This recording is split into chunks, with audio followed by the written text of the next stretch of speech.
Ocala's information station, 1370 WOCA. Ocala.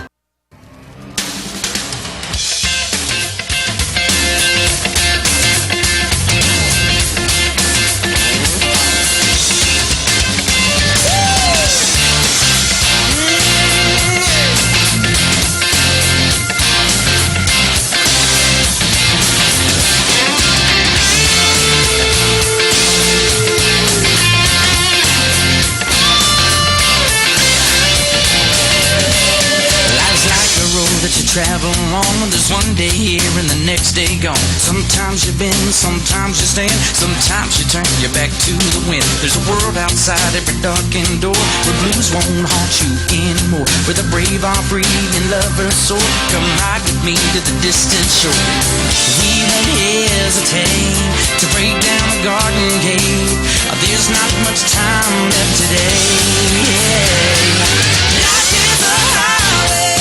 All right, 6 minutes after 10 o'clock, Matt Gibbs is in the studio. This program is called Auto Repair with Personal Care, and Matt delivers that promise. He has given my car personal care ever since I've known Matt. Matt is the owner of Sunrise Automotive and also Crossroad Car Sales. Auto sales. And if you have a question, you are invited to call in and speak to Matt. The phone number is 622-WOCA. Maybe you need to know, what tools should I use for this? How do I get these brakes off? These things? A star-shaped tool or something. I remember that from my do-it-yourself days. Sure. Now I go to you. So the phone number is 622-WOCA. Good morning, Matt. Morning, Larry. How are you? I'm doing good. How are you? Good. You know what I did on Saturday? I went to the horse track here in Ocala at OBS. Yeah. Not too bad. There was like just horses training. And I thought at one time, and they're fast. And I thought at one time, that was the only way anybody could go faster than walking, was to get on the back of an animal. Huh. I mean, just think about it. There was no cars. There was no nothing. I mean, I guess jumping off a cliff would have been faster, but for the most part, and then all of a sudden came these thing called horseless carriages. Yep. And which is where we got the word car from. That's right. The CAR from the word carriage, right? Carriage. So I had a dream about my carriage the other night. Uh-oh. The wheel. I had a dream that the front left tire had a nail in it. Okay. And the nail was right at the corner from where the bottom meets the side. Okay. And you told me, you're going to have to get a new tire. Is that true? Is my dream telling me the truth? It very well, possibly, yes. I would have probably told you that if it was right. I hope it's not a premonition. I don't want to have to buy a tire right now. You don't? No. Huh. Well, then let's try to plug it and see what happens. But it didn't happen. It might. It was a dream. In about 25 minutes, I get off the air and... You're going to go look at my front left tire? See if there's a hole in it? I keep nails with me at all times. Wouldn't that be terrible? He needs extra business? Just put some nails outside. Yeah, that's not even worth the kind of business I like. That's crazy. So anyway, isn't it interesting that... In order to see the most used form of transportation that once used to be in this country anyway, I had to go to a special place. Can you imagine one day that's the truth with cars? Yeah. We used to ride cars, really? Yeah, we used to drive cars. Remember, my grandpa used to drive a car. There's a place right down the road. They still do it on this track. Yeah. Yeah, you can rent a car. For $400 for 10 minutes. The way things go up in prices. Oh man, how would we get around anyway? I don't know. Maybe we'll just beam me over, Scotty, kind of thing. Why is cheap oil cheap? What's in the thing when you're buying oil? Like I bought oil for my lawnmower, and I just got $1.99 oil. I said, "What? I don't need expensive oil." But for my car, I'll go $8.99 or more, whatever it happens to be. Right? Why? Is there really a big difference? Yes. Like what? What is the difference? And you know, this is what I'm gonna do.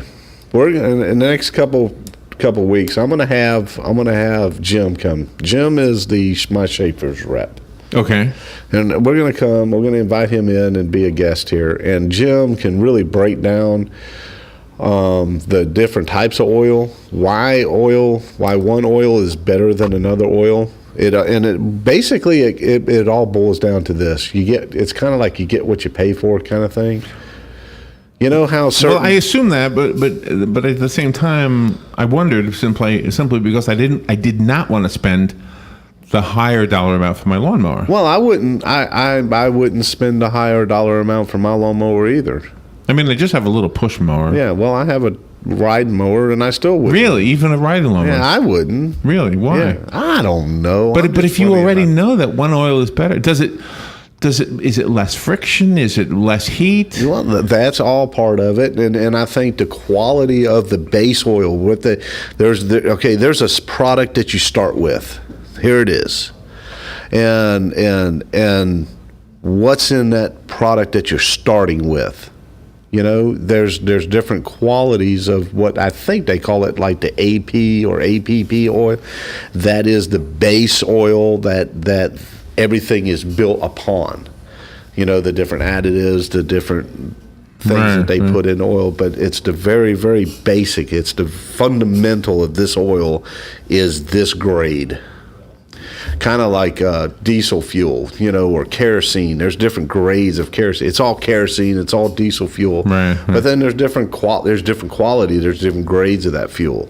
Same thing with plastics. Same thing, you know. There's 100 parts. When we go out and get parts, there's the high quality part that we can put on a car, or there's the cheaper, inexpensive part that we can put on a car. Mm-hmm. Well, what's the difference? It's the way it's made. It's the quality. It's the material that's used in it. You know, all those things matter, you know. I was thinking this too. If they can seal up the transmission so that you don't have to add any transmission fluid, couldn't they do the same thing with the oil? Yeah, they could. You don't want to, but they Why? could. But here's the difference between the oil. The engine has, your transmission, it doesn't have gasoline running through the transmission to make the transmission work. You see what I'm saying? Where an engine, you got the oil water mixes? going through it, you got gas coming into it, you got oil. All these elements are being used, and you got a lot of heat where the transmission will develop some heat, but not near the heat an engine will. There's really no heat in a rear end. There's very minimal heat that happens in the rear end. So, and there's nothing else interfering with the rear end fluid in the rear end is the rear end fluid in the rear end. Same thing with the transmission. But the engine, there's a lot more going on. There's a lot more stuff happening. You use oil. Have you ever had somebody tell you that you don't need to change your oil, you just need to change the oil filter? No, well, and I tell them, okay, you just go do what you want to do. So we'll see how that works for you. I had somebody tell me that. Yeah. If that's what they want to do. And I said, yeah, but I had so much sludge build up. He said, that's because you didn't change your filter. No, that's not true. That's not true. And now that you have been putting synthetic oil into my car, I believe it's cleaning up. It will. It will clean it up. I feel like it is anyway. Yeah. Yeah, if someone says because you didn't change your oil filter, that's why you got in sludge. I have a really good friend, one of my best friends, that bought a Toyota Avalon, bought it brand new, and he started developing sludge, and he was constantly coming in every 3,000 miles. It's an expensive car too. Yeah, it was a real nice car, but every 3,000 miles he came and got his oil changed, and he still developed sludge. Well, come to find out that Toyota put out a TSB, and it was because of the PVC system, the positive crankcase ventilation system wasn't adequate enough. It wasn't letting the motor breathe properly. Oh, and that was what was causing the sludge. So there's a lot of different variables that can happen and create certain things, and it's not just because he didn't change. He did change his oil filter and his oil. He changed everything. He changed everything. Yeah. And use top of the line oil and all that? Oh, absolutely. Yeah. And you've told us before about how Schaefer's oil, not to make this a Schaefer's oil ad, but if we as car owners want to know what's best, and you've discovered or decided as a mechanic that is the best, I mean, we need to listen to somebody who's been looking at it. But, and everybody's entitled to their opinion, and everybody's entitled to their oil. I mean, when we had that customer appreciation day and everybody brought their own oil, Schaefer's beat every other oil that was brought there. And you had a device that did and we had, some equipment it. there to test it and put it under the, let's put the stuff to the put the money where your mouth is kind of thing. Yeah, Matt, we have to take that break, so we'll be right back. If you have a question for Matt or you want to comment, 622-WOCA is the number. We'll be right back. The weather is brought to you by myfwc.com. Safe boating is no accident. It'll be partly sunny today with a thunderstorm in spots this afternoon and this evening. The high today 90 to 94. And partly cloudy overnight, though 73 to 77. Tomorrow mostly sunny and hot with a high of 92 to 96. On Wednesday, times of clouds and sun with a chance of a thunderstorm near the coast. The high on Wednesday 92 to 96. From the Florida Weather Center, I'm meteorologist Joe Lundberg.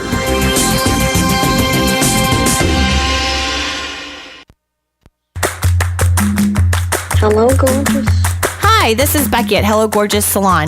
We are located in the heart of downtown Ocala, right next to the historic Marion Theater. I'd like to invite you to stop by and see our new boutique area and meet our staff of professional stylists. Here at Hello Gorgeous, we are ready to update your look with the latest trends. And with summer here, it's the perfect time to brighten up your look. So make your appointment now for those highlights and Brazilian blowout. But don't stop there. We are a full-service salon offering manicures, pedicures, and facials also. So if you've been searching for a salon to call your own, come and see us at Hello Gorgeous Salon. We are located at 48 South Magnolia Avenue in downtown Ocala, right next to the Marion Theater. So call today and set up your appointment at Hello Gorgeous Salon at 351-5358. That's 351-5358. And don't forget, we also do men and children's cuts too. 351-5358. Hello, gorgeous.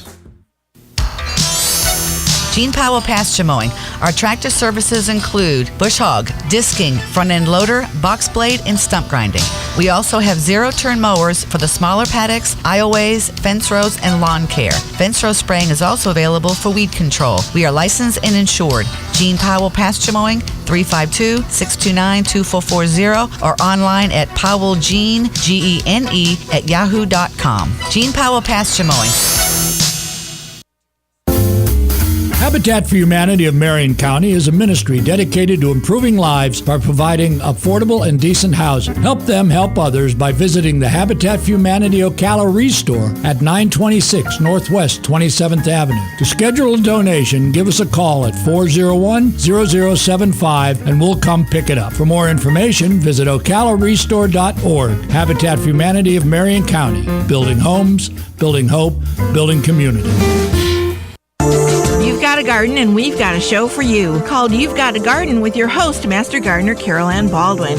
Carol Ann answers your questions about your flowers, your veggies, your grass, your trees, even questions about your bugs. And she's only on WOCA, so don't miss Carol Ann Baldwin and You've Got a Garden each Tuesday from 9 a.m. to 10 a.m. right here on WOCA The Source. We are The Source, WOCA. All right, 18 minutes after 10 o'clock. Matt Gibbs is here. If you have a question about your car, please call in. We want your calls. And if we're talking and you feel like you're interrupting us, please don't worry about that. We want you to call 622-WOCA. During the break, you were mentioning something, and just real quickly, my story. My car sludged up. I brought it to the dealer. I said, I've got an issue with my car. The oil light's on, and it's not running very well. And basically, they said, you got a lot of sludge in your engine. It was still under warranty if I had taken it in for an oil change as I was supposed to, which I think was every 3,000 miles. I had not taken it there except for maybe the first couple of times. And after that, I was going to this place on the boulevard. However, I really didn't do it exactly according to the every 3,000 mile rule. And so, long story short, I ended up having to pay for all the repairs. Right. But you said something interesting that when I worked for General Motors, they were probably easier to deal with as far as warranty than Ford, Chrysler, and a lot of the other manufacturers. They tend to cater more to the customer than a lot of the other companies did, in my opinion, and from what I saw. But here's the deal, if you buy a car today, I don't care where it is. I don't care what kind of car it is. If you buy a brand new car today, you are not obligated to take it to that dealer for any of your maintenance, service, or anything. But you do need to keep track of your records, and you do need to do it promptly, like Suzuki, like you have a Suzuki.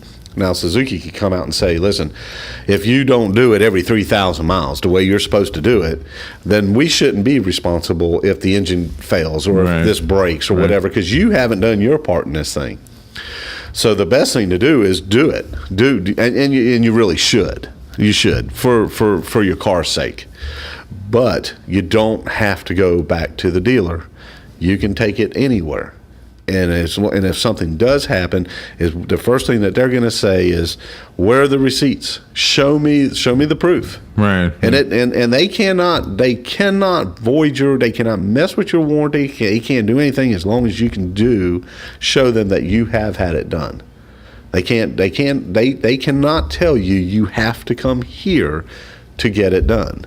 That's why, if you noticed, a lot of the new car stores now, if you buy a car, we give you 1 year free maintenance. We give you 1 year free oil changes. We give you 1 year free tire rotation balances. And the reason they're doing that is it's not anything to do with the warranty. They're trying to get you used to coming there for your stuff done. Right. It's a marketing tool. But if you have a mechanic, if you have a shop that has taken care of you and has always been good to you, and you go buy a car, and unless it's free, now if you get a free year's worth, I say go get the free year's worth. You know, you save money that way. But don't ever feel like you're obligated to go there, because if I don't go there, I'm going to lose my warranty. And you have a phone call. Good morning. Thank you for calling. You're on the air. Good morning. What about this when you get brake jobs done? I think one of the biggest scams, they always tell you, oh, yeah, you got a lifetime warranty on the pads. Right. I mean, and then, but you still end up having to get brake jobs, and they never really say a lot about the so-called lifetime warranty. I'll hang up and listen to you. Okay. Well, what I do, I can't speak for all the other companies out there, but what I do is I have lifetime warranty brake pads. Okay, and we know that you're going to use up your brake pads. They're a wear item. They have to wear. Right. Okay, so what a lot of companies will do will charge you 4 times more the money to do the brake job. What I do is the pads are warranted. Okay, so if I do a brake job on your car, and 30,000 miles, you wear out those brake pads. You bring it back in. I call the parts. I get another set of brake pads. They give them to me. I don't have to pay for them because they're guaranteed for life.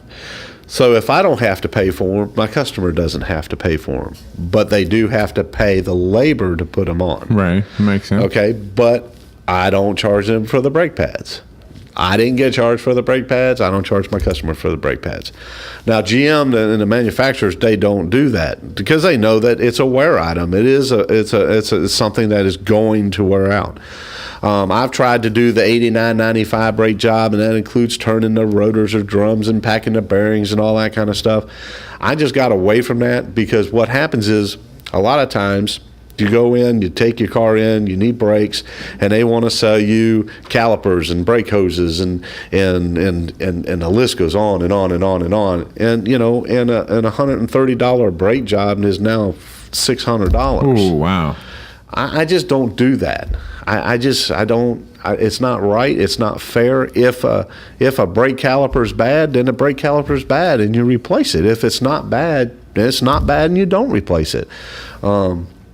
Sometimes, every once in a while, you might do a brake job, and then you have to compress the pistons in the caliper and everything to put the new brake pads on.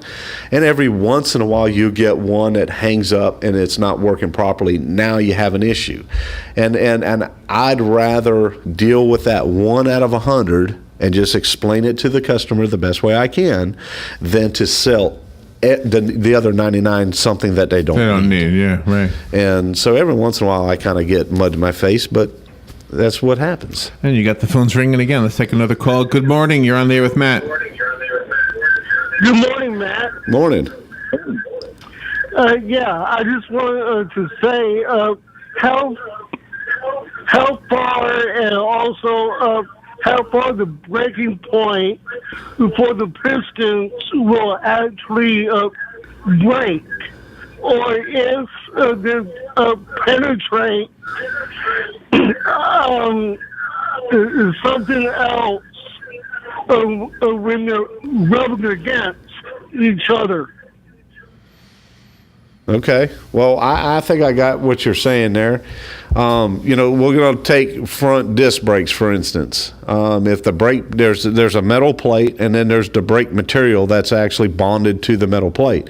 So if you're driving a car and you use up all the brake material, and now you're up against the metal plate, you're going to hear all kinds of bad things happening. Right, okay. right. And I've actually seen people drive their car, okay, to where the surface of the brake rotor is gone. And there's little ribs in between those two surfaces. Yeah. And they've actually cut all the way through the brake, the rotor surface and into the ribs. And the piston that's in the caliper is still in the caliper. Now, if I see something like that, that's automatic. You replace the brake calipers because there's been so much heat and everything going on. Yeah. Usually what happens is there's a rubber boot that protects the piston from dirt and stuff. Right. And what'll happen is it got so hot it actually will melted the rubber the rubber boot off. So if I see anything like that or cracks like that, it's automatic. You have to replace the calipers. I think one time I've seen the brakes go so bad that the piston just literally fell out of the caliper and all the brake fluid's gone, and now they have no brakes. I mean, you're done. One time at almost 30 years did I ever see that happen.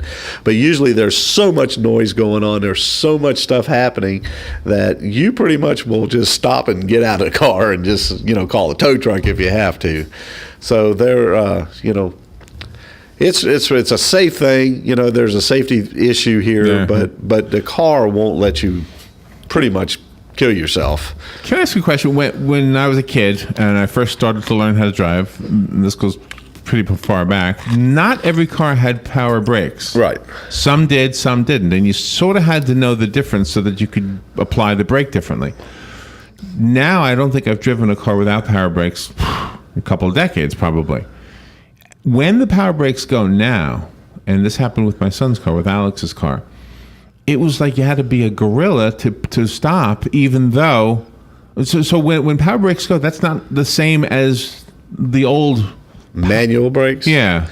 Well, if the brake pedal's that hard where you got to, more than likely what's happened is the brake assist system, whether it be a Hydro Boost system or a brake booster system, the big round thing that the master cylinders on that's a booster. That's a vacuum operated booster. That's where your assist comes from. So if that booster goes bad, well, it's like twice as hard as a manual because now you're pushing everything inside the booster plus you're pushing everything in the master cylinder. Yeah, and that's a quick indicator if that goes bad to get it checked. Get it fixed right away. And the only way to stop it was going very, very slow. My son had to pull up, I guess. I don't even know if it was a pull up or a push down. I know you don't like calling it the emergency brake. What do you call it, the parking brake? Parking brake. Okay, so he had to use that. It was right here. It was at this Sears thing back here. Oh, really? Yeah, because he broke down in the parking lot over on this side of the mall. I'm pointing to the left over there, and so we pushed the car over there, and he coasted by our human power into the garage, and he was afraid he was going to hit the wall because he couldn't stop. That's all. Throw it in park. Well, but that's one of those. I got 2 seconds. I got to make a decision. Yeah, so he hurried up and pulled the other thing. Yep. So. Well, that's a good thing. We haven't really focused on brakes in a while, anyway. So, no, and brakes are an important thing. And yeah, I think it's more important than anything. Be able to stop. I'm always afraid everybody behind me is not going to stop. Well, and that's the other thing. So many cars today have analog brakes. So, it's amazing. It's amazing what cars and how cars can respond to braking now. It's incredible. Matt, always goes fast, and thank you for doing what you do, and I thank you for putting good oil in my car. No problem. So you're going to come in? When are you going to come in with I don't know. I'll call him this afternoon to see if we can set Is he local? Up. No, he's in Gainesville. Oh, okay. Matt, what's your phone number? My phone number is 352-690-1993. And where is Sunrise Automotive? at 1800 Northwest 10th Street, right there on Highway 27. And don't forget, you can also buy a car at Crossroad Auto Sales. That's right. Right there in the same place. Yes. Call us if you need Matt's number or address repeated, or simply go online to our guest list. You'll see it all right there. Thank you, Matt. Thank you, Larry. We'll be right back. We won't hesitate to break down a garden gate. Fox News Radio, I'm Pat O'Neill. Missouri Governor Jay Nixon stepping up security in Ferguson, calling in the National Guard after another night of violence. Molotov cocktails were thrown. There were shootings, looting, vandalism. State Patrol